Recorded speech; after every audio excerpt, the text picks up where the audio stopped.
American భక్తుడు John shepherd ఆయన దేవుడి చేత బలమైనటువంటి పనిముట్టుగా ప్రసంగికుడిగా వాడబడ్డాడు. ఆయన చేసినటువంటి ప్రసంగాల ద్వారా వాక్యానుసారమైన ఆత్మ చేత నియంత్రించబడి నడిపించబడినటువంటి ప్రసంగాలు వేలాది మందికి ఎంతో ఉపయోగకరంగా ఆత్మీయ ఆశీర్వాదకరంగా ఉండేవి. ఆయన మరణ దశలోనికి వచ్చినప్పుడు, మరణ పడక మీద ఉన్నప్పుడు ఆయన చుట్టూ చాలామంది యవన సేవకులు వచ్చి నిలబడినప్పుడు వారు ఆయన చివరి మాటలు ఏం చెప్తాడా అని ఆయన వంక చూస్తున్నప్పుడు ఆయన చెప్పినటువంటి చివరి మాటలు, నా పరిచర్యలో, వాక్య పరిచర్యలో దేవుడు నాకు ఇచ్చినటువంటి ఫలము, సఫలీకృతము అది 3 విషయాల మీద ఆధారపడింది. ఒకటి, నేను ప్రసంగాల కొరకు వాక్యమును సిద్ధపరచుకుంటున్నప్పుడు తరచూ కన్నీళ్ల పర్యాంతం అయ్యేవాడిని, అంటే కన్నీరు విడిచేవాడిని. 2, దేవుడి వాక్యాన్ని నేను సిద్ధపరుస్తున్నటువంటి సమయంలో మొదట దానికి నన్ను నేను అప్పగించుకొని లోబడి మేలు పొంది ఆ తర్వాతే ఇతరులకు ప్రసంగించేవాడిని. 3వది, నేను ప్రసంగ వేదిక ముందు నిలబడిన ప్రతిసారి, పుల్పిట్లో నిలబడిన ప్రతిసారి ఆ ప్రసంగం తర్వాత దేవుడికి నేరుగా లెక్క అప్పచెప్పాల్సినటువంటి దేవుడి దాసుడను అని ఎప్పుడూ మర్చిపోకుండా ప్రసంగము చేసేవాడిని. ఈ 3 విషయాలు నా ప్రసంగాలను దేవుడు దీవించి అనేకులకు నిత్యం మేలును కలిగించేవిగా చేశాయి అని ఆయన చెప్పాడు. సో అది చాలా మంచి భక్తి కలిగినటువంటి బైబిల్ పరమైనటువంటి సలహా. అండ్ ఈ రోజుల్లో అలాంటి దైవ సేవకులు, వాక్య పరిచారకులు, బైబిల్ బోధకులు ప్రపంచమంతా కూడా క్రైస్తవ లోకంలో అరుదైపోతున్నారు. ఈ రోజున చాలా తక్కువ మందికి దేవుడి ఎదుట నిలవబడి ప్రసంగము చేస్తున్నాము, దేవుడి యొక్క విధానంలోనే ప్రసంగము చేస్తున్నాము, దేవుని ప్రజల నిత్య మేలు కొరకు మేము ప్రసంగమును ఆత్మపూర్ణులముగా ఉండి చేస్తున్నాము, సరైన సిద్ధపాటుతో చేస్తున్నాము అనేటువంటి ఆలోచనలు బొత్తిగా లేవు. వీలైనంత మందికి మా ప్రసంగము ఆకట్టుకునేదిగా ఉండాలి, మనుష్యులను మా ప్రసంగముల ద్వారా మనోరంజకమైనటువంటి రీతిలో ఆహ్లాదపరచాలి, వారి మధ్య మేము గుర్తింపు పొందాలి, పేరు ప్రతిష్ట గడించాలి, మాకొక పెద్ద మాస్ తయారవ్వాలి, ఫ్యాన్ ఫాలోయింగ్ ఆన్లైన్లో పెంచుకోవాలి అనేటువంటి ఆలోచన, అట్లాంటి చెడు ఆశయాలు కలిగినటువంటి ప్రసంగికులే ప్రపంచవ్యాప్తంగా మనకి కనబడుతున్నారు. అది ఒక దురదృష్టకరమైనటువంటి విషయం. ఎవరినైతే దేవుడు పిలిచి ప్రసంగికులుగా, బోధకులుగా ప్రతిష్ఠిస్తాడో వారు వేరే పదార్థముతో తయారయ్యారు. అంటే వారి యొక్క మానసిక స్థితి, మైండ్ సెట్ మరో రకంగా ఉంటుంది. వారు క్రీస్తు మనస్సును కలిగి ఉంటారు, వారు ఆత్మపూర్ణులై ఉంటారు, వారు బైబిల్ పండితులు అనేదానికన్నా బైబిల్ విద్యార్థులై నేర్చుకుని దాని ప్రకారం నడుచుకుని ఇతరులకు నేర్పించేవారిగా ఉంటారు. సో ఇలాంటి వారు దేవుడి వాక్యం ప్రకారమే వారు దేవుడికి లెక్క చెప్పాలి అనేటువంటి ఉద్దేశంతో సేవ చేస్తారు. ఇతరుల్లాగా వారు దారి తప్పేటువంటి వారిగా ఉండరు. బిబ్లికలీ స్పీకింగ్, వాక్యానుసారంగా మాట్లాడితే అనే క్రిస్టియన్ పాడ్కాస్ట్కి మన ప్రభు, రక్షకుడు, మహిమా స్వరూపుడైన యేసుక్రీస్తు శ్రేష్ఠ నామమున మీలో ప్రతి ఒక్కరికి శుభాలు అండ్ స్వాగతం. ఈరోజు మన ఎపిసోడ్లో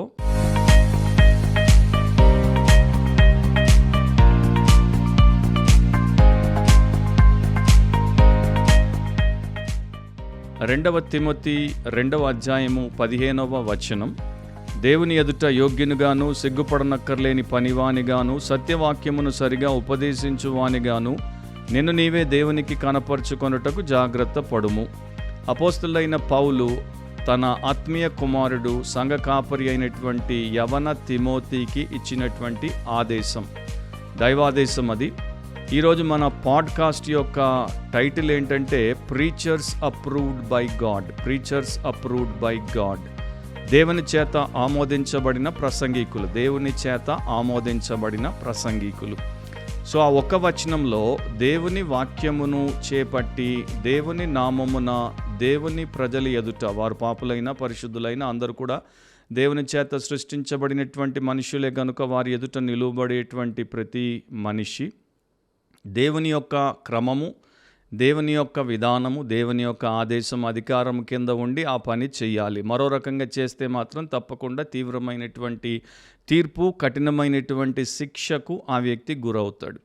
సో ఈ 15వ వచనంలో కాపరి పత్రికలో కాపర్లుగా, ప్రసంగికులుగా, బోధకులుగా అండ్ దేవుని వాక్య పరిచారకులుగా ఉండేటువంటి వారందరికీ దేవుడిచ్చినటువంటి ఒక తిరుగులేని సత్యం కనపడుతుంది. 4 విషయాలు దాంట్లో ఉన్నాయి. క్లుప్తంగా వాటిని మనం ఈ సమయంలో విందాం. ఎలాంటి ప్రసంగికులను దేవుడు ఆమోదిస్తాడు అండ్ దేవుని చేత ఆమోదించబడేటువంటి ప్రసంగికుల్లో ఉండాల్సినటువంటి 4 విషయాలు లేక లక్షణాలు. మొదటిది అప్రూవ్డ్ బై గాడ్.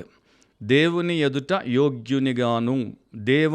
యోగ్యునిగాను అని రాయబడింది. సో ప్రతి ప్రసంగికుడు సండే స్కూల్లో ప్రసంగం చేసిన, యూత్ ఫెలోషిప్లో ప్రసంగం చేసిన, లేకపోతే సండే సర్వీస్లో ప్రసంగం చేసిన, సువార్త కూడికలో ప్రసంగం చేసిన, బైబిల్ సెమినార్లో ప్రసంగం చేసిన, కాన్ఫరెన్స్లో ప్రసంగం చేసిన, ఎక్కడ ప్రసంగం చేసిన, ఎంతమందికి ప్రసంగం చేసిన, 10 మందికి చేసిన, 100 మందికి చేసిన, 1000 మందికి చేసిన, ఆ వ్యక్తి దేవుని ఎదుట యోగ్యునిగా తన్ను తాను పెట్టుకోవాల్సినటువంటి బాధ్యతను కలిగి ఉన్నాడు. ప్రతి పరిచర్య దేవుని యొక్క ఆమోదం పొందాలి. ప్రతి పరిచారకుడు దేవుని యొక్క ఆమోదం పొందాలి. ప్రతి సందేశము దేవుని ఆమోదం పొందాలి. Every ministry, every minister, every message must be approved by God. అది చాలా ముఖ్యం. కానీ రోజుల్లో చాలామంది వారి మినిస్ట్రీ కానీ, వారి యొక్క సేవ కానీ, లేకపోతే వారు ఇచ్చేటువంటి ప్రసంగాలు, సందేశాలు, బోధలు దేవుడి చేత ఆమోదించబడుతున్నాయా, దేవుడికి అనుకూలంగా ఉన్నాయా, అంగీకార యోగ్యంగా ఉన్నాయా, ఆయన ఆశీర్వాదాన్ని అవి పొందుకుంటాయా అనేటువంటి ఆలోచన లేదు. వారు ఎక్కువ శాతము మనుష్యుల మీదే దృష్టి పెట్టి, నా ప్రసంగాన్ని వీరు ఇష్టపడతారా, నా ప్రసంగాన్ని వీరు మెచ్చుకుంటారా, నా ప్రసంగాన్ని వీరు అంగీకరించి నన్ను అందలం ఎక్కిస్తారా, నా ప్రసంగము ద్వారా వీరు నన్ను గొప్ప వ్యక్తిగా చూస్తారా అన్న ఆలోచనతోనే ఉన్నారు. ఎఫెస్సుకు తిమోతి సంఘ కాపరిగా ఉన్నప్పుడు ఆయన చుట్టూ దుర్బోధకులు ఉండేవారు, అబద్ధ బోధకులు ఉండేవారు, మత భేదులు ఉండేవారు అండ్ వాక్య వ్యతిరేకమైనటువంటి వాక్యాన్ని ఎలా పడితే అలా వక్రీకరించి బోధించేటువంటి మోసగాళ్ళు ఉండేవారు. సో వారి మధ్యలో వారిలాగా నీవు ఉండకూడదు, వారు దేవుడి చేత తిరస్కరించబడినటువంటి అనర్హులైనటువంటి బోధకులు, నీవు దేవుడి ఆమోదాన్ని పొందుకోవాలి అని దేవుడి యొక్క దాసుడు తిమోతికి చెప్పాడు. సో మనం ఇప్పుడు మనుషుల ఆమోదము కొరకు, అంటే మనుషుల అప్రూవల్ కొరకు, మనుషుల అప్లాస్, మనుషుల యొక్క ప్రశంసల కొరకు, లేకపోతే మన యొక్క బోధ ఒకరు విన్న తర్వాత మరొకరికి దాన్ని వారు విజ్ఞప్తి చేసి వారి బోధ బాగుంటుంది వినండి అని చెప్పి అపీల్ చేసేటువంటి వారిగా వీటి కొరకే మనలో చాలామంది పాకులాడుతున్నారు. అండ్ క్రైస్తవ సమాజం, క్రైస్తవ సభలు, సంఘాల వైపు చూస్తే మనకొకటి స్పష్టంగా అర్థమైపోతుంది. ఎంతోమంది, అందరూ కాదు, ఎంతోమంది గిమ్మిక్కులతో జనాలను అండ్ ట్రిక్కులతో ఆన్లైన్లో క్లిక్కులను పెంచుకునేటువంటి ప్రసంగికులుగానే ఉన్నారు. దేవుని ఆమోదము వారికి ఉంటుందా లేదా అన్న ఆలోచన లేకుండా ఈ మనుషుల చేత మేము అంగీకరించబడాలి, వీరు మమ్మల్ని ఆమోదిస్తే చాలు అన్నట్టు బ్రతికేస్తున్నారు. అది వారు చేసే అతి పెద్ద పాపం అండ్ అది వారికి ఇక్కడ తర్వాత నిత్యత్వంలో కూడా దారుణమైనటువంటి నష్టాన్ని, కష్టాన్ని కలిగిస్తుంది. నౌ వాక్యాన్ని చదివేటువంటి ఈ సోకాల్డ్ ప్రసంగికులు, దేవుడి నామమును ఉచ్చరించేటువంటి సోకాల్డ్ ప్రసంగికులు, ఆత్మపూర్ణులము అని ప్రగల్భాలు పలికేటువంటి సోకాల్డ్ ప్రసంగికులు దేవుడి వాక్యాన్ని చూస్తున్నారు, చదువుతున్నారు, రాసుకుంటున్నారు, టైప్ చేసి మరి వారి యొక్క గ్యాడ్జెట్లో దాన్ని వారు పెట్టుకొని ప్రసంగం చేస్తున్నప్పుడు దేవుడి వాక్యముతో వారు ఎట్లా చెలగాటమాడుతున్నారు, దేవుడి వాక్యము ఒక అగ్ని వంటిది, దాంతో వారు ఎట్లా చెలగాటమాడుతున్నారు అనేది ఆలోచించినప్పుడు భయం వేయకుండా మనము ఉండలేం. ఆ దేవుడి సత్యము వారి యొక్క హృదయమును, వారి యొక్క మనస్సును కైవసము చేసుకోలేకపోయిందే, క్యాప్చర్ చేయలేకపోయిందే. వారు దేవుడి మహిమ చేత క్యాప్టివేట్ అవ్వలేదే, అంటే దేవుడి మహిమ చేత వారు మరి ఆయన యొక్క వశములోనికి రాకుండా పోయారే. వారు ఇంకా వారి యొక్క మహిమ కొరకు, వారి ఘనత కొరకే పాకులాడుతున్నారే, ఎంత సిగ్గుకరం కదా అని అనిపించక తప్పదు. సో ఇలాంటి వారు తమను తాము దేవుని చేత అనర్హులుగా చేయించుకునేటువంటి తరహా ప్రజలు. సో తిమోతికి పౌలు చెప్పింది ఏంటి? నీ జీవితంలో దేవుడి సేవకుడిగా నీవు అన్నిటికన్నా పెద్దగా కలిగి ఉండాల్సినటువంటి ఆశయము, నీవు పలికే ప్రతి పదము, చేసే ప్రతి ప్రసంగము, నీ సేవ, వాక్య పరిచర్యకు సంబంధించిన సేవ అంతా కూడా దైవామోదమును కలిగి ఉండాలి. Try hard to show yourself worthy of God's approval. ప్రపంచమంతా మనల్ని తిరస్కరించినా పర్వాలేదు, దేవుడు ఆమోదిస్తే చాలు. ప్రపంచమంతా మనల్ని అంగీకరించి హర్షించి మనల్ని నెత్తిన పెట్టుకొని ఊరేగించిన దేవుడు తిరస్కరిస్తే, దేవుడు మనల్ని డిస్క్వాలిఫై చేస్తే మాత్రము, డిసప్రూవ్ చేస్తే మాత్రము అది దారుణమైన విషయం. అప్రూవల్ లేక ఆమోదం అనేటువంటి బైబిల్ పదాలు గ్రీకులో డాకిమాస్ అనేటువంటి పదము నుండి వచ్చాయి. ఒక విషయమును, ఒక వస్తువును లేక ఒక వ్యక్తిని నిశితంగా పరీక్షించి ఆ వ్యక్తి అర్హత లేక ఆ విషయము, ఆ వస్తువు అర్హమైనది అని ఎంచుట. సో పరీక్షించబడిన తర్వాత ఇది ఉపయోగానికి వస్తుంది, ఫిట్ ఫర్ సర్వీస్, ఈ వ్యక్తి ఉపయోగపడతాడు, ఉన్నటువంటి ప్రమాణాల ప్రకారం వీరు సరిగ్గా ఉన్నారు అని నిర్ణయించడం. బంగారాన్ని వారు తీసుకున్నప్పుడు, వెండిని వారు తీసుకున్నప్పుడు దాన్ని పరీక్షకు గురి చేసేవారు. దాంట్లో మిశ్రిత లోహము, అలాయ్ ఏమీ లేకుండా ఇది కల్తీ లేనటువంటి చాలా శుద్ధ సువర్ణము లేకపోతే మరి చక్కని వెండి అని ఎప్పుడైతే నిర్ధారణ చేసుకుంటారో, అది అగ్నిలో పరీక్షించబడినప్పుడు వారు చేసుకుంటారో, అదే ప్రకారము ఒక దైవ సేవకుడు, ప్రసంగికుడు దేవుడి ఆమోదాన్ని పొందాలి. దేవుడు చెప్పాలి, ఈ వ్యక్తి నాకు లొంగినవాడు, ఈ వ్యక్తి నా చిత్తమును చేయువాడు, ఈ వ్యక్తి నా వాక్యము చేత కట్టివేయబడ్డాడు, ఈ వ్యక్తి నా ఆత్మ చేత బోధింపబడితే నేర్చుకుంటాడు, ఈ వ్యక్తి నేను పెట్టిన పరిధిల్లోనే ఉండి ప్రసంగం చేస్తాడు. ప్రపంచపు పోకడలకు లేకపోతే ప్రపంచ ప్రలోభాలకు లేకపోతే మనుషుల యొక్క ఒత్తిళ్లకు గురై ఇతడు స్వకీయ దురాశలకు అనుకూలమైనటువంటి మనుషులను మెప్పించే బోధకుడిగా మారడు. ఇతడు ఎల్లప్పుడూ నా సంకల్పాన్ని నెరవేర్చే బోధకుడిగా ఉంటాడు, ప్రసంగికుడిగా ఉంటాడు అని దేవుడు చెప్పేటువంటి ఆమోద ముద్ర వారికి ఉంటుంది. మరి మనము ఇంగ్లాండ్లో బ్రిటిష్ పౌండ్ లేకపోతే స్టెర్లింగ్ పౌండ్ అని అంటారు. ఆ స్టెర్లింగ్ అనే పదం ఎట్లా వచ్చిందో తెలుసా? వారు ధనాన్ని తీసుకున్నప్పుడు ఇది జెన్యున్ అంటే ఇది నాణ్యమైనది, యథార్థమైనది, ఇది నిజమైనది, నకిలీది కాదు అన్నప్పుడు మరి దాంట్లో ఏ రకమైనటువంటి లోటు లేదు, పొరపాటు లేదు, ఇది ఉన్నతమైనటువంటి ప్రమాణాలతో కూడుకున్నది, this is of the highest standard అని చెప్పి దానికి స్టెర్లింగ్ అని పెట్టారు. ఎవరినైనా ఆయనది స్టెర్లింగ్ క్యారెక్టర్ అంటే ఆయనలో అసలు మనం తప్పే పట్టలేనటువంటి శ్రేష్టమైన గుణము కలిగిన వ్యక్తి, శీలము కలిగిన వ్యక్తి అని అంటాం చూడండి. ఆ ప్రకారము బోధకుడు, ప్రసంగికుడు ఉండాలి. ఎప్పుడైనా ఒక పదార్థాన్ని వారు క్వాలిటీ కంట్రోల్లో ఫెయిల్ చేశారనుకోండి, డిస్క్వాలిఫై చేశారనుకోండి, దాన్ని వారు గ్రీకులో ఆ డోకిమాస్టోస్ అనేవారు. అంటే ఇది పనికి రాదు. సో ఏ ప్రసంగికుడు కూడా ప్రపంచం అంతటిని పుల్పిట్గా చేసుకుని లక్షల కోట్ల మందికి ప్రసంగాలు చేసిన తర్వాత దేవుడి చేత వీడు పనికి మాలిన వాడు, వీడు నాకు ప్రసంగికుడిగా పనికి రాలేదు, వీడు పనికి రానటువంటి వ్యక్తి పాపి అని అంటే దానికన్నా దారుణమైనటువంటిది మరొకటి లేదు. రోమీలకు రాసినప్పుడు 14వ అధ్యాయం 10వ వచనంలో మనమందరము దేవుని న్యాయపీఠం ఎదుట నిలుతుము అని రాయబడి ఉంది. అదే అధ్యాయం 12వ వచనంలో మనలో ప్రతివాడును తన గురించి దేవునికి లెక్క ఒప్పగించవలెను అని రాయబడింది. సో ఒక భక్తుడు, మంచి వేదాంతవేత్త, ఆయన ఇట్లా అనేవాడు, మొదట మనం వేసుకోవాల్సిన ప్రశ్న, is the lord well pleased? నా యొక్క పరిచర్య, వాక్య పరిచర్య ద్వారా ప్రభువు బహుగా ఆనందించాడా? ఆయన కొరకే నేను నా వాక్య పరిచర్య చేస్తాను, మనుషుల కొరకు కాదు. వేల మంది నా ప్రసంగం వింటున్నా కూడా ఆయన ఎదుట అది విలువైనదిగా, ఆయన ఆమోదించే ప్రసంగంగా ఉందా, వీరికింపుగా ఉందా అన్నది కాదు. ఒకే ఒక వ్యక్తి కొరకు నేను ప్రసంగం చేస్తాను, ఆయనకి నచ్చితే అందరికీ నచ్చాల్సిందే. రెండవది, సిగ్గుపడనక్కర్లేని పనివానిగాను అని రాశాడు. ఇది రెండవ లక్షణం, నాట్ అ షేమ్ఫుల్ వర్కర్.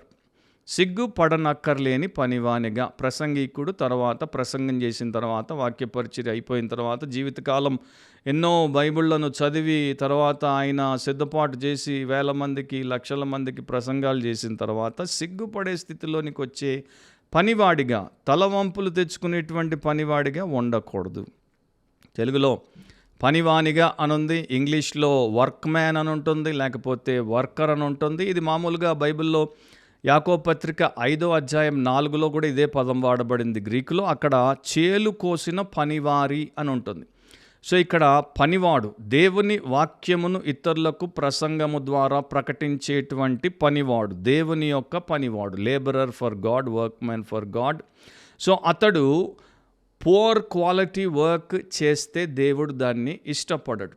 అంటే నాసి రకపు పని చేయడానికి అతడు పిలువబడలేదు, నియమింపబడలేదు. నాణ్యత కలిగినటువంటి రీతిలో పని చెయ్యాలి. ఈరోజున చాలామంది ప్రసంగికులు పసలేని వారు, చాలామంది ప్రసంగికులకు వాక్య పటిమ లేనటువంటి వారు. అంటే నా ఉద్దేశము, వారు వక్తలు కారు గనుక వారిని గొప్ప ప్రసంగికులుగా మనం ఎంచలేము అని కాదు. వారికి వాక్యము అనేది సరిగ్గా తెలియదు కనుక వారు సరిగ్గా దాన్ని ప్రసంగించలేకపోతున్నారు. ప్రతి ప్రసంగికుడికి 3 లక్షణాలు ఉండాలి. ఒకటి క్యారెక్టర్, గుణము.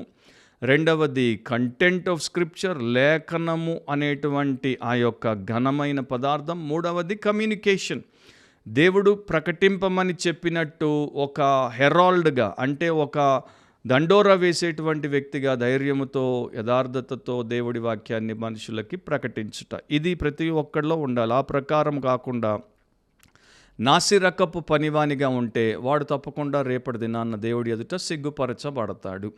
అన్ఫెయిత్ఫుల్నెస్ ఉంటే, అంటే ఎప్పుడైనా సరే నమ్మకమైన వ్యక్తిగా ఉండకపోతే, అన్స్కిల్ఫుల్నెస్ ఉంటే, అంటే పనిలో నైపుణ్యత లేకపోతే, తన పనిలో నైపుణ్యత కలిగినటువంటి వాడు రాజుల ఎదుట నిలువబడతాడు అని వాక్యంలో రాయబడి ఉంది. సో నైపుణ్యత లేనటువంటి వారు ప్రసంగికులైపోతే, ఇప్పుడు నైపుణ్యత లేనటువంటి వాడు ఎలక్ట్రీషియన్ అయితే, నైపుణ్యత లేనటువంటి వాడు ప్లంబర్ అయితే, నైపుణ్యత లేనటువంటి వాడు డ్యాములు కట్టే ఇంజనీర్ అయితే, నైపుణ్యత లేనటువంటి వాడు ఆపరేషన్లు చేసే డాక్టర్ అయితే ఎంత దారుణమో, అదే ప్రకారము నైపుణ్యత లేనటువంటి వాడు, లేఖనాల్లో స్కిల్ని కలిగి లేనటువంటి వాడు ప్రసంగికుడైతే ఇక ఆ వినేటువంటి ప్రేక్షకుల గతి ఏమీ కాను.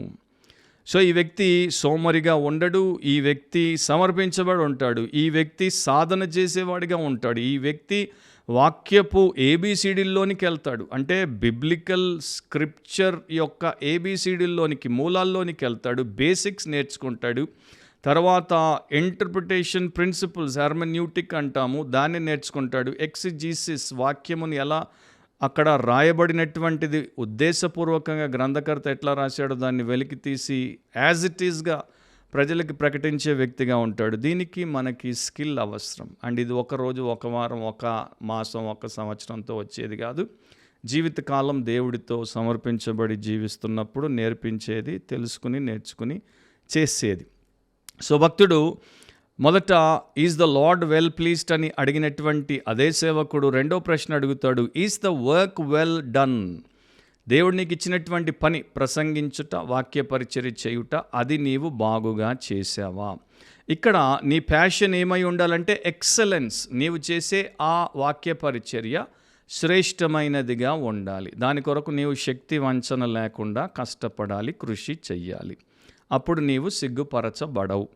యూజీన్ ఓ నీల్ అనేటువంటి దేవుని సేవకుడు ఈ ప్రకారం చెప్పాడు, you cannot build a marble temple out of a mixture of mud and manure, but we continue to try. మనము పాలరాతితో దేవాలయాన్ని మట్టి అండ్ పేడతో కలిపినటువంటి మిశ్రమముతో కట్టలేం. అయినా కూడా మనలో చాలామంది అదే పని చేస్తున్నారు. సో అది ఈ రోజున ఉన్నటువంటి అత్యధికమైన ప్రసంగికుల దారుణమైన పరిస్థితి. మూడవది rightly dividing the word of truth. సత్యవాక్యమును సరిగా ఉపదేశించువానిగాను. ఇంగ్లీష్ అనువాదానికి తెలుగు అనువాదానికి ఒక చిన్న వ్యత్యాసం మీకు ఈ పాటికి తెలిసే ఉంటుంది. రైట్లీ డివైడింగ్ అని ఉంది, అంటే సరిగా విభజించు అని ఉంది. ఇక్కడేమో సరిగా ఉపదేశించు, రెండు అదే పదానికి సంబంధించిన అర్థాలు. దేవుడి వాక్యాన్ని సరిగా విభజించడము, దేవుడి వాక్యాన్ని సరిగా ఉపదేశించడము. సో దేవుడి వాక్యమును దేవుడు మన చేతుల్లో పెట్టాడు. మనము ప్రజల ముందు నిలబడేటువంటి అర్హతను మనకు ఏ యోగ్యత లేదు, కానీ ఆయన ఇచ్చాడు. ఆయన క్రీస్తు రక్తంలో మనల్ని కొని కడిగి శుద్ధి చేసి ఆత్మతో నింపి వాక్యమునిచ్చి మనల్ని ఆ పరిచర్యకు నియమించాడు. సో అది చాలా గొప్ప ఆధిక్యత, ఎంతో పెద్ద బాధ్యత. అండ్ దాని కొరకు మనల్ని మనం ఎలా పెట్టుకోవాలో అలా పెట్టుకోవాలి. చాలా తక్కువ మంది ఈ రోజున వాక్యానుసారమైనటువంటి ప్రసంగికులు ఉన్నారు. నా ప్రపంచంలో బోధకులు చాలామంది ఉన్నారు, కానీ దాంట్లో భక్తులు చాలా తక్కువ మంది. ఎందుకు ఆ మాట అంటున్నాను? భక్తులే దేవుడి మాట, దేవుడి క్రమాన్ని పాటిస్తారు, బోధకులందరూ పాటించరు. సో వారందరూ కూడా రేపు సిగ్గుతో నిలబడి డిస్క్వాలిఫై అయిపోయేటువంటి ప్రీచర్స్. ఎంతోమంది మనకు మరి ప్రసంగికులు కనబడతారు, కానీ వారిలో చాలా తక్కువ మంది పరిశుద్ధులు ఉన్నారు, వారిలో చాలా తక్కువ మంది ఆత్మపూర్ణులు ఉన్నారు, వారిలో చాలా తక్కువ మంది ప్రార్థనా పరులు ఉన్నారు, వారిలో చాలా తక్కువ మంది పరిశ్రమ చేసేటువంటి వారు ఉన్నారు. ఈ రోజుల్లో చాలామంది బైబిల్ని రోజు వారి వ్యక్తిగతంగా కానీ లేకపోతే వాక్యం కొరకు సిద్ధపాటు కొరకు కానీ సరిగ్గా చదవని, పఠించని వారు ఎంతోమంది ఉన్నారు.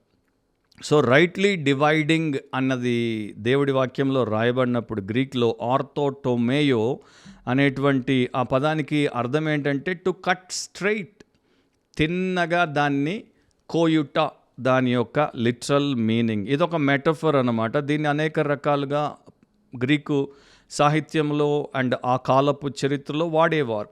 ఇంగ్లీష్ బైబిల్స్లో ఇది వివిధ రకాలుగా మనకు అనువదించబడింది. ఒక దాంట్లో మరి కరెక్ట్లీ హ్యాండిల్ అని, అంటే సరిగ్గా దాన్ని నీవు చేపట్టు, వాక్యమును సరిగ్గా చేపట్టు. ఇంకో దాంట్లో రైట్లీ ఎక్స్ప్లెయినింగ్, దాన్ని సరైనటువంటి వివరణతో ప్రకటించు. అండ్ ఇంకో దాంట్లో కీప్ స్ట్రిక్ట్లీ టు, ఆ లేఖన భాగంలో దేవుడు ఏమైతే చెప్పాడో దానికే నీవు కట్టుబడి ఉండు. దాని తర్వాత కేజేవీలో రైట్లీ డివైడింగ్, దాన్ని సరిగ్గా విభజించు. మరో దాంట్లో రైట్లీ టీచ్, అంటే దాన్ని సరిగ్గా బోధించు. సో ఈ ప్రకారం వివిధ రకాలుగా ఇంగ్లీష్ అనువాదాల్లో మనకి అది కనబడుతుంది. ఒక మేస్త్రి గోడ కట్టేటప్పుడు ఆయన ప్లంబ్ లైన్ ఎట్లా పట్టుకొని, కోలమానాన్ని పట్టుకొని ఎట్లా అది తిన్నగా ఉందో లేదో చూసి కట్టడం మొదలు పెడతాడో, అదే ప్రకారము దేవుని సేవకుడు దేవుని వాక్యంతో వ్యవహరించాలి. దేవుడి వాక్యాన్ని ప్రకటించేటువంటి వ్యక్తి దాన్ని వక్రీకరించకూడదు, దాన్ని వంకర తింకరగా వినియోగించకూడదు. స్వార్థం కొరకు, స్వలాభం కొరకు, మరో దానికోసం దాన్ని ఎట్టి పరిస్థితుల్లో దుర్వినియోగము చేయకూడదు. మనం క్రైస్తవ సంఘ చరిత్రలో చూస్తే భక్తులు దీని గురించి రకరకాలుగా వివరించారు. నా ఒక రిఫార్మర్ దీని గురించి ఏమన్నాడంటే, తండ్రి తన కుటుంబంతో భోజనం చేస్తున్నప్పుడు పిల్లలందరికీ ఆహారాన్ని సరిగ్గా సేమ్ పోర్షన్స్, అంటే అంతే స్థాయి పంచి అందరికీ న్యాయము చేసే వ్యక్తిగా వడ్డించుట. మరొక 16th century రిఫార్మర్ ఏమన్నాడంటే, మరి యాజకులు దేవుడి యొక్క బలులు వారు అర్పించక మునుపు వాటిని కోసేవారు. సో ఎట్లా స్ట్రెయిట్గా ఆ యొక్క బలిని కోయాలో, ఎక్కడ దాన్ని వారు కట్ చేసి దాన్ని వేరు చేయాలో అదే ప్రకారం వారు చేసేవారు. అడ్డందిడ్డంగా ఎక్కడ పడితే అక్కడ కోసేవారు కారు. సో ఆ ప్రకారము చేయడము. అండ్ గ్రీకులు 3 రకాలుగా ఈ యొక్క పదాన్ని వారు వివిధ విషయాల్లో వాడేవారు. ఒకటి, మరి ఒక దేశము గుండా ఒకరు వెళ్ళడానికి రోడ్డు తిన్నగా వేయడము, అంటే వారు ఆ మనిషి ఆ మార్గంలోనికి వచ్చినప్పుడు తిన్నగా గమ్యానికి వెళ్ళడానికి రోడ్డు వేయడము. పొలమును దున్నుతున్నప్పుడు దాన్ని తిన్నగా దున్నడము. అండ్ ఒక వ్యక్తి ఒక బిల్డింగ్ కడుతున్నప్పుడు, భవంతిని కడుతున్నప్పుడు దాంట్లో రాళ్ళు అతడు తిన్నగా కరెక్ట్గా కట్ చేసి వాటిని ఒకదాని తర్వాత ఒకటి పెట్టి పేర్చినప్పుడు ఆ బిల్డింగ్ అంతా కుదురుగా క్రమంగా ఉండినట్లు పేర్చడం, ఎలా పడితే అలా కట్ చేయకుండా ఉండడం. సో అది ఆ బిల్డింగ్లో ఆ రాయి కరెక్ట్గా తన ప్లేస్లో కూర్చునేటట్టు. సో దీనికి సాధన అవసరము, దీనికి పరిశ్రమ అవసరము, దీనికి స్కిల్ అంటే నైపుణ్యత అవసరము. ఇవన్నీ కూడా దేవుడి కృప చేత, దేవుడి యొక్క అనుగ్రహము చేత మనం పొందుకుంటాం. సో ఒకడు మార్గమును అట్లా తిన్నగా వేస్తున్నప్పుడు వాడికి శోధన కలిగిన, వాడికి ఒత్తిడి వచ్చిన, వాడికి మరో రకమైనటువంటి మరి ఇబ్బంది కలిగిన వాడు దాన్ని చెడగొట్టకూడదు. ఇప్పుడు నేను స్ట్రైట్ రోడ్ వేస్తున్నాను, ఇక్కడ నుండి అక్కడికి 100 కిలోమీటర్లు. కొంతమంది నన్ను ప్రలోభానికి లేకపోతే నన్ను ఒత్తిడికి గురి చేసి అనొచ్చు, అంత 100 కిలోమీటర్లు ఏం పోతామండి, 30-40 కిలోమీటర్లకి షార్ట్ కట్ కొట్టండి అంటే. సేవకుడు ప్రసంగాల్లో షార్ట్ కట్లు కొట్టకూడదు అండ్ స్క్రిప్చర్ ట్విస్టింగ్ చేయకూడదు. దారిని వంకర్లు తిప్పి మనుషుల్ని నాశనానికి తీసుకోపోకూడదు. సో ఇక్కడ సత్యవాక్యమును సరిగా ఉపదేశించు వానిగాను. సో మనం ఏమి ఉపదేశిస్తున్నాం? సత్యవాక్యం, దేవుని వాక్యం, సువార్త వాక్యము, లేకపోతే దేవుడి సంకల్పం అంతా కూడా. సో దాన్ని తిన్నగా పెట్టు, దాన్ని పలచనదిగా చెయ్యొద్దు. దాన్ని ఏ రకంగా దేవుడు నీకు ఇచ్చాడో అదే ప్రకారం మనుషులకు అది నీ నుండి వినబడాలి. ఆది అపోస్తలు ఇదే ప్రకారం వాక్య ప్రకటన చేశారు. అపోస్తల బోధ అట్లాగే ఉండింది. 2000 సంవత్సరాలుగా అది అట్లాగే ఉంది కనుక దాన్ని మనం ఇప్పుడు వచ్చి మార్చకూడదు. సో దేవుడి వాక్యాన్ని మనకిచ్చిన దేవుడు మనల్ని నమ్ముతున్నాడు కనుక మనం నీతిపరులముగా నిష్ఠతో దాన్ని అదే ప్రకారం ప్రకటించాలి. మనిషికి ఇష్టమా కష్టమా అన్నది మనకు అనవసరం. మీరు 2వ తిమోతి తర్వాత చదువుకోండి. 1వ అధ్యాయం 8లో మన ప్రభు విషయమైన సాక్ష్యమును గూర్చి అయినను.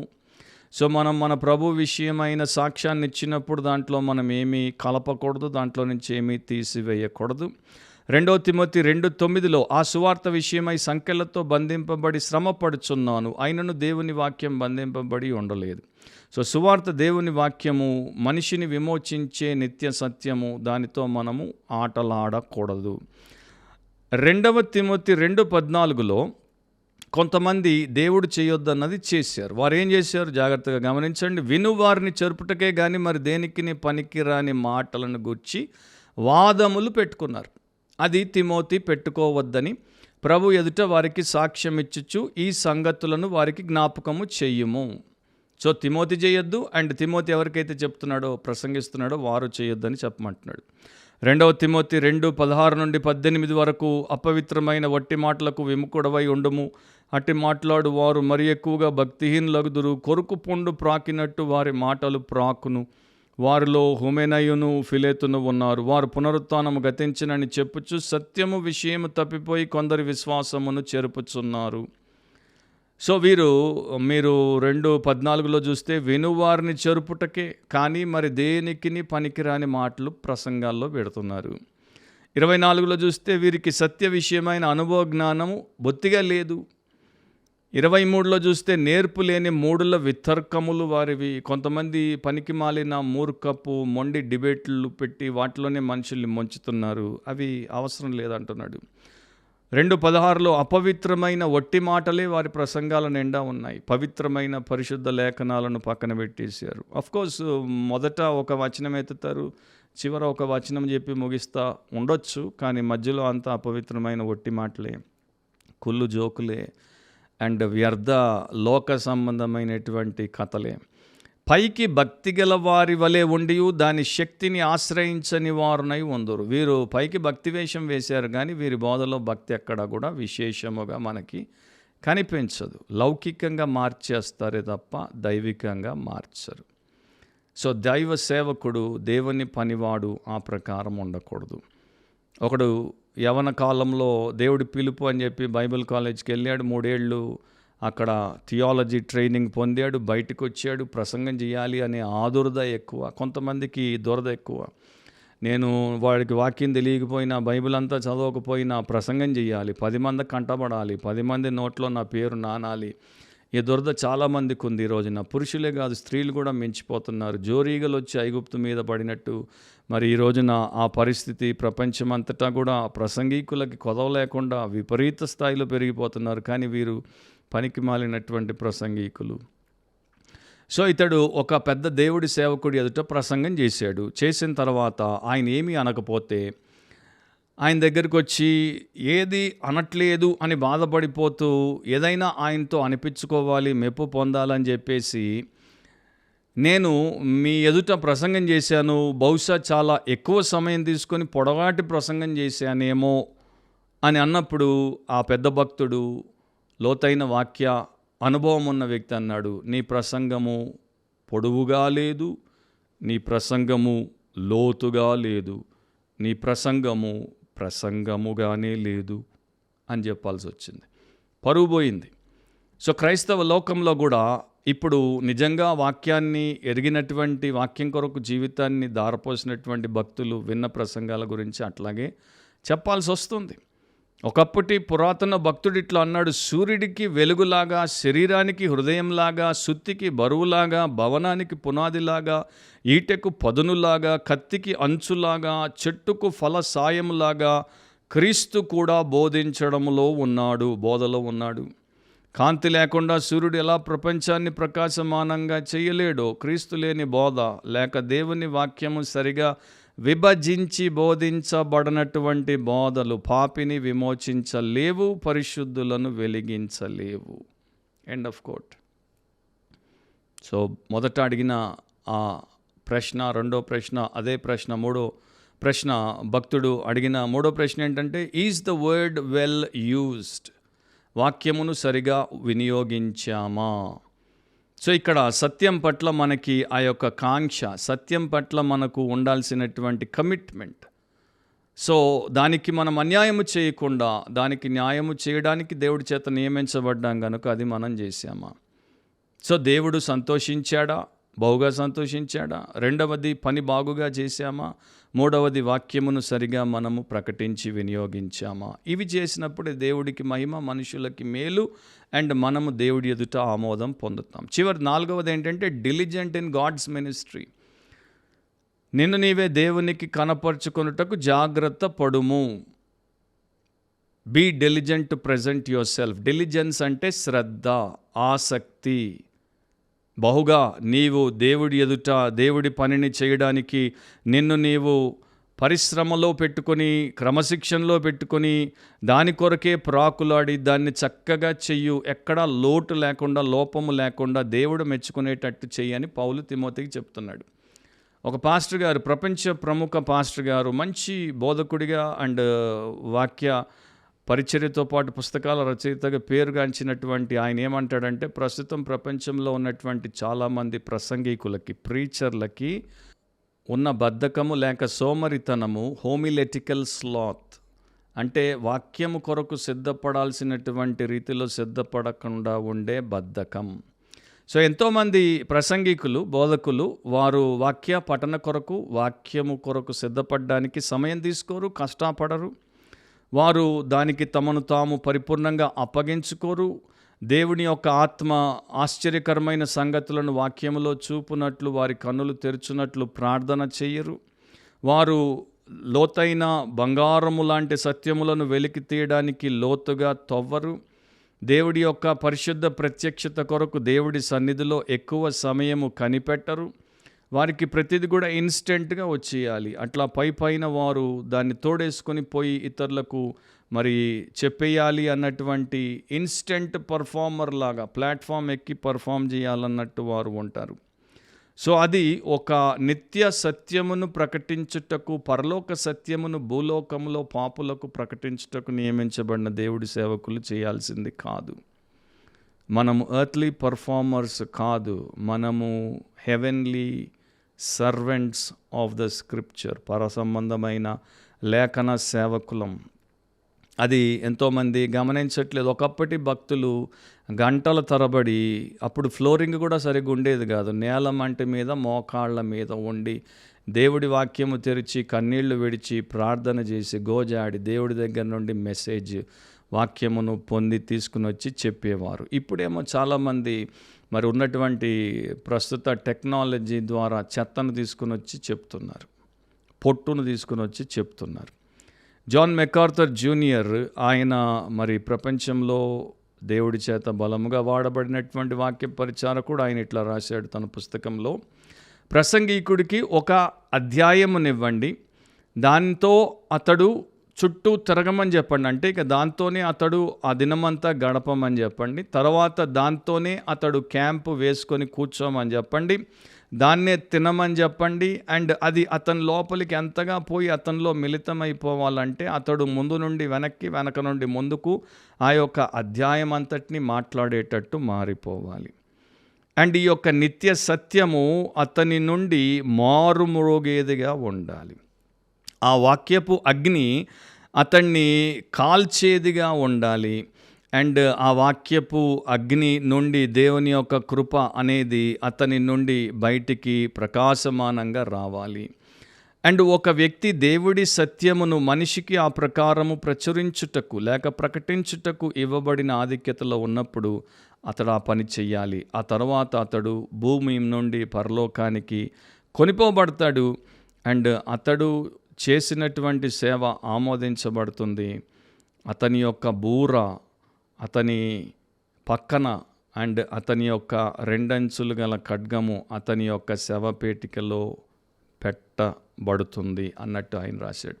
అంటే బేసికల్లీ ఒకప్పటి భక్తులు ఒక అధ్యాయమును వారు వాక్యానికి వచనం వెంబడి వచనం, లేకపోతే దాంట్లో ఉన్న కీలక అంశాన్ని బోధించడానికి 30 సార్లు 50 సార్లు చదివేవారు.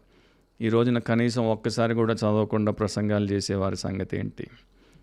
దౌర్భాగ్యం. చార్ల్స్ స్పర్జన్ ప్రిన్స్ ఆఫ్ ప్రీచర్స్గా పేరుగాంచాడు. ఆయన ప్రసంగాన్ని వినడానికి ఒక కసాయి వాడు వెళ్ళాడు, బుచ్చర్ వెళ్ళాడు. ఆ రోజు ఆదివారము దుకాణం మూసుకొని మరీ పోయి సందేశమును సంఘ ఆరాధనలో పాల్గొని వినొచ్చాడు. అది ఆయన భార్యకి నచ్చలేదు. వ్యాపారం జరిగేటువంటి దినాన్న నీవు దుకాణం మూసి మరీ సంఘానికి వెళ్ళి ఏమి చేసి వచ్చావు, ఏం పాటలు పాడారు అంటే తెలియదు అన్నాడు. ఏమి ప్రసంగం చేశారు అంటే నాకు బైబిల్ చదవడం రాదు, నాకు అంత తెలియదు అని చెప్పాడు. మరి అక్కడ సంఘంలో ఏం చూసావంటే చాలామంది ఉన్నారు, మంచి సేవకుడు మంచిగా ఆత్మతో చెప్పాడు వాక్యాన్ని, అది మాత్రం చూశాను. మరి నీవు సాధించింది ఏంటి? అక్కడ వాళ్ళు ఏం వాడారో నీకు తెలియదు, ఏం వచనం చెప్పారో నీకు తెలియదు, అక్కడ ఏం జరిగిందో నీకు తెలియదు, నువ్వు సాధించింది ఏంటి అంటే అదంతా నాకు తెలియదమ్మా. నేను ఏమి సాధించాను అంటే ఇప్పటిదాకా నా వ్యాపారములో నేను తూకములో అందరినీ మోసగించేవాణ్ణి.